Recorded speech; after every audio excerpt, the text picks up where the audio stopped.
I've covered Georgia, South Carolina for a long time, 2 plus decades. I've gone to this game every year since 1993, with the exception of the 1994 game. So I've seen this game for coming on 30 years now.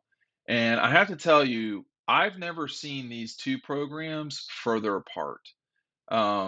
When you talk about the last 30 years from 1992 on, uh, you're talking about, in that time, we've seen two of the best runs, one for each school in school history. South Carolina from 2011, 2010 to 2013, and Georgia. I mean, lately, just whatever from 17 on.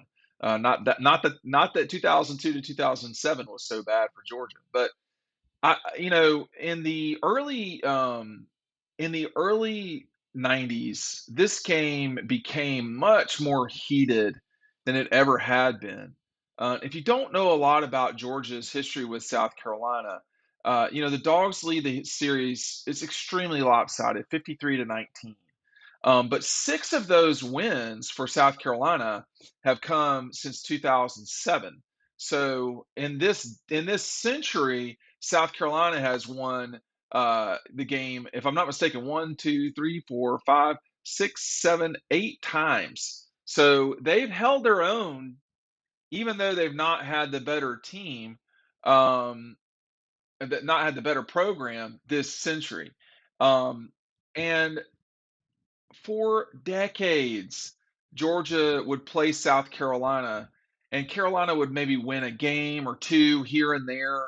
The most sustained run of success for South Carolina was, I'm trying to, I mean, maybe 1984 to 1989, maybe, where they won 3 games. They split the series with Georgia at the time. But what happened in this thing, and why these two guys are totally different now, is that Georgia has elevated itself beyond this game. This used to be like a season setter. If you did not win this game, your season was in real trouble right off the bat. And you saw that in 1993 for Georgia, in 1996 for Georgia, in 2000 for Georgia for sure that year, 2010, uh, to some degree 2014. So usually a loss to South Carolina meant you weren't getting it done. Why? Because South Carolina has just never really been good. But then Steve Spurrier arrived. And in 2006, Georgia wins that game. And Spurrier goes from 2007 to 2014 with a winning record against Georgia. He goes 5-3. And it would be a mistake to call that era of South Carolina anything other than their greatest run in school history. They were beating Florida at that time. They were beating Georgia at that time. Now, not consistently, they were beating Florida. They were tripping Tennessee up. They actually were good enough to get to the SEC championship game for the only time in school history. So they've played in the SEC for 30 years now. They've been to the SEC championship once. Um, but even when Carolina had the better team, which they did in 11, excuse me, in 10, to some degree in 11 and 13, they didn't always win those games. So the better team does not always win this rivalry, if you want to call it that. I do not call this a rivalry. Georgia can't be rivals with everybody. It's just what it is. Speaking of that, when South Carolina came into the SEC and the league split into divisions, that was one of the biggest moments in South Carolina history. It also killed off Georgia Clemson. I mean, that was it for that rivalry. They kept it going, if you want to call it a rivalry. Uh, Georgia and Clemson played in 90 and 91, and Georgia's intent was to continue to play that game uh, 2 years on, 2 years off, but it just became too much. So they played in 90 and 91. South Carolina came on in 92 and 93. Georgia played, so Georgia skipped those years in 92 and 3. They played Clemson again in 94 and 5, and then they said, you know what, guys, we're out. And they didn't play again until 1 and 2. And then again, of course, they didn't play again after that until 13, 14, and then this past year. So the addition of South Carolina into the SEC all but killed off Georgia and Clemson in football. Although that is just as lopsided towards Georgia, actually. And I don't know if people realize that Georgia, South Carolina, the Dogs have won 53 games to 19. Georgia, Clemson is, let's see, probably not as bad, but pretty close. It is 43-18. So not as decisive, but pretty bad. But in this entire time that I've watched Georgia and South Carolina play one another, when Carolina was pretty good from 10 to 14, Georgia was, well, I mean, Georgia won the East twice in that time. Georgia beat South Carolina in that time. And South Carolina was never so far away from Georgia that Georgia couldn't just grab them, get a hold of them.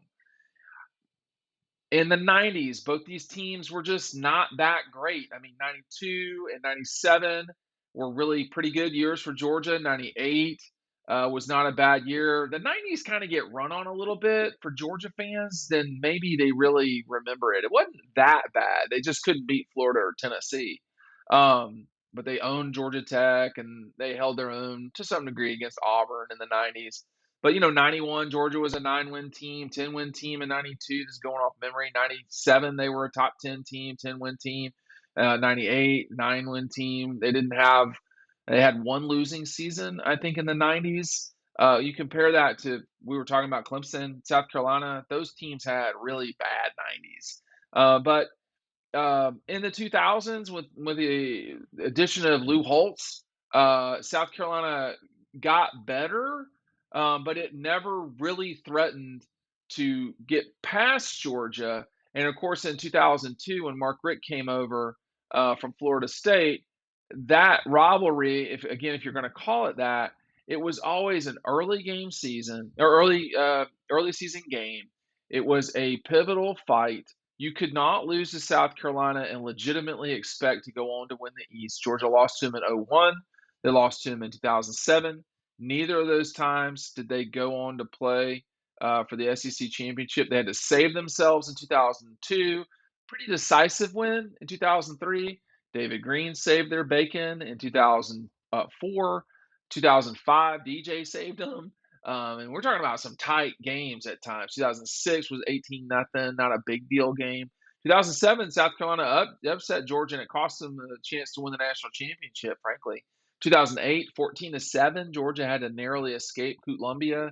2009 might go down as one of the best games played between these two teams. It was a wild affair.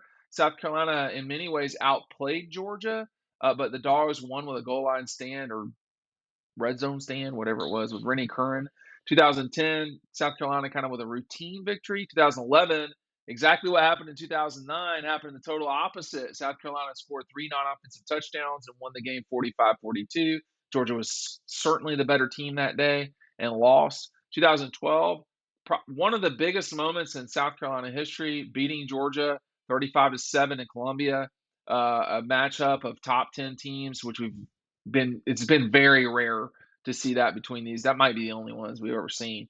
In 13, they both come back, top 10 teams in Athens. It's the last time they matched up like that. And Georgia was not the better team and won. It was an electric atmosphere with Todd Gurley and company just running through, and Aaron running through South Carolina. But during this time, this was the peak of South Carolina. And, Georgia was still winning the division and so forth.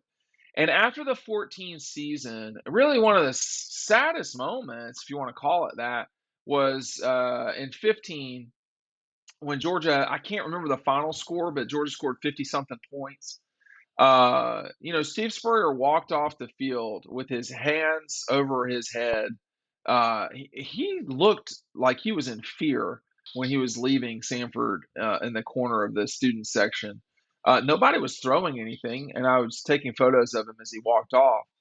But it was, and I asked Steve after the game if he felt like he was in danger or anything. He said no. But from that game on, South Carolina's won once, and it was a shocking upset.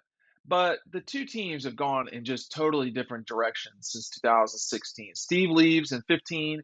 Mark is let go after the 15 season. Kirby Smart was hired by Georgia soon thereafter. Will Muschamp hired for Carolina, and the two programs have gone in different paths since. Both had excellent 2017 seasons, actually. In 2018, South Carolina was not horrible. Um, but this has really been a rough period of time for South Carolina. Clemson, obviously, their bitter rival, um, has won two national championships in recent memory, and that has been pretty annoying for the South Carolina fans. And then for Georgia winning a season ago, Georgia is not close to the level of South Carolina and Clemson's sort of stupidity, but I can confirm with great authority that South Carolina hates Georgia more than anybody except the Taters. So that Georgia won the national championship. I think South Carolina sort of expects these things, but it's been a rough run it's been a bad half decade for South Carolina after a great half decade from 2009 on. Let's not forget that South Carolina beat Clemson 5 years in a row, and what was total torture for the Clemson fans. I mean, one loss to South Carolina is a lot for Clemson folks. Two is pretty much torture.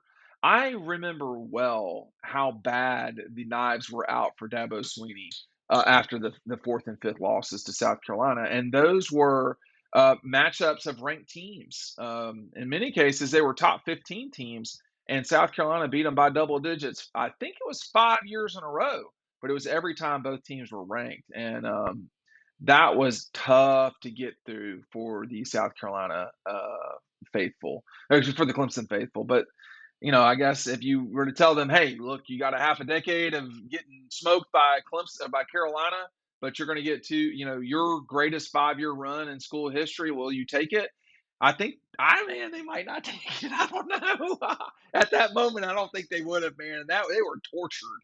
So, but Georgia and South Carolina, in my time on Earth, have really never been this different because even in 1980, you know, people forget that the Georgia South Carolina game in 1980 was the game. It was not the Florida game.